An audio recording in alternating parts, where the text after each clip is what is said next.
හරි ඔන්න අපේ පළවෙනි ශිප්මන්ට් එක ආව. ඒ කියන්නේ මේකෙදි මම ඔයගොල්ලන්ට මතකෙන් කිව්වා මේකේ TTR එකේ තිබ්බ බැටරි ගොඩක් මහතයි. මම ගලවලා පෙන්නන්නම්. මේකේ ලීක් එකක් ආවා.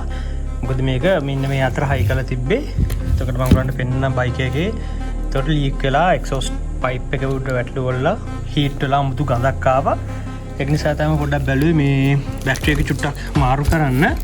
මම දන්න විදිහට මේකට අර FJ600 එකට සෙට් වෙන බැටරියයි DRC 400 එකට සෙට් වෙන බැටරිය තමයි මේකට එන්නේ. උනට පෙනති මම ගලවලා පෙන්නන්නම්. මේකෙදි මේ තියෙන මේ තිබ්බ එකට වඩා මේකේ පළල චුට්ටක් අඩුයි.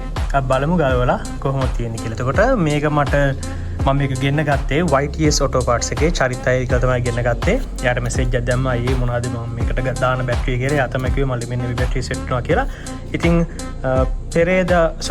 ඊයේ මම මැසේජ් එක දාලා සල්ලි දුන්නා. එයා මට අද පැක් එකේ වල තියෙනවා. thank you අයියේ.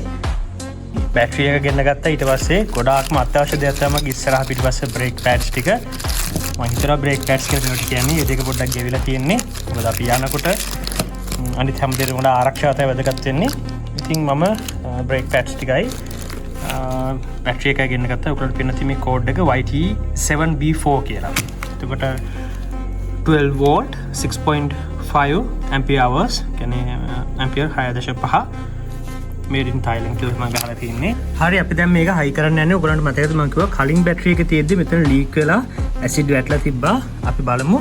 එතකොට මුලින්ම අපි මේකෙදි නෙගටිව් ටර්මිනල් එක තියෙනවා, පොසිටිව් ටර්මිනල් එක තියෙනවා, රතු පාට එක තියෙනවා, කළු පාට එක තියෙනවා. සාමාන්‍යයෙන් රතු පාට එක තමයි මුලින් හයි කරගන්න ඕනේ. මොකද නෙගටිව් ටර්මිනල් එක බැටරි එකට ඉස්සෙල්ලාම හයි කරගන්න ගියොත් එහෙම මේ ෆ්‍රේම් එක ලයිව් වෙලා ස්පාර්ක් වෙන්න එහෙම නැත්නම් ෂෝට් එකක් වෙන්න පුළුවන්. ඒක නිසා මුලින්ම අපි මේකට ෆික්ස් කරගන්න ඕනි වෙන්නේ රෙඩ් ටර්මිනල් එකට තමයි. ඉස්සෙල්ලාම රතු අය එක තමයි ෆික්ස් කරගන්න. ඊට පස්සේ අපි බ්ලැක් එකට යන්න ඕනි.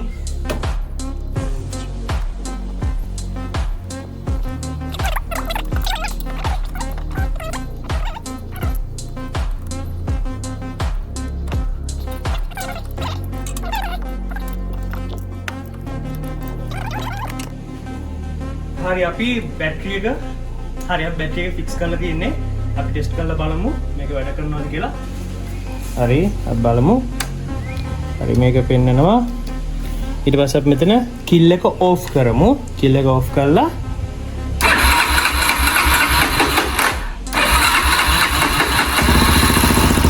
හරි ක්ලියර් කියලා බැටරි එක වැඩ. ඔය ටික තමයි තියෙන්නේ. එතකොට තැන්ක්ස් කරන්න ඕනි YTS Auto Parts එකේ චරිත අයියට. මං මැසේජ් එකක් දාලා අයිය මට බැටරි එකක් ඕනි. යා බොහොම මං අහපු ගොඩක් තැන් වල වඩා සෑහෙන්න සාදාන මිලක තමයි බැටරි එක දුන්නේ. ඊට පස්සේ යකින් තමයි මම පාර්ට්ස් බ්‍රේක් පැඩ්ස් ඕඩර් කරා. අපි බලමු ඒ ටික දාලා පොඩ හදාගෙන යමු බයික් එක.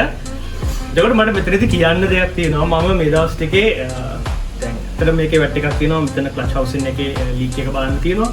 මම හැමදාම රාත් ඉන්ටර්නෙට් එකේ ගිහලා බලනවා මේකට දාන්න පුළුවන් එක්සෝස්ට් එක මොකද්ද කියලා.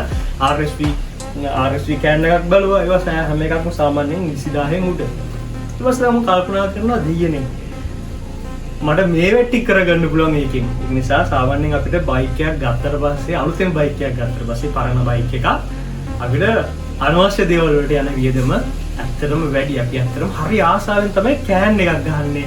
හැබැයි අපි මේ තියෙන ඉතුරු පාර්ට්ස් අපි කියන්නේ බයික් එක හදාගන්න වැඩවලට ලොකු උනන්දුවක් දක්වන්නේ නැහැ.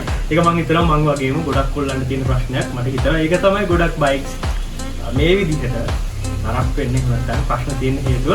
එහෙනම් thanks again YTS Auto Parts එකේ චරිතයේ බට් එකේ උඩ. එහෙනම් අපි ඊළඟ වීඩියෝ එකකින් හම්බ වෙමු.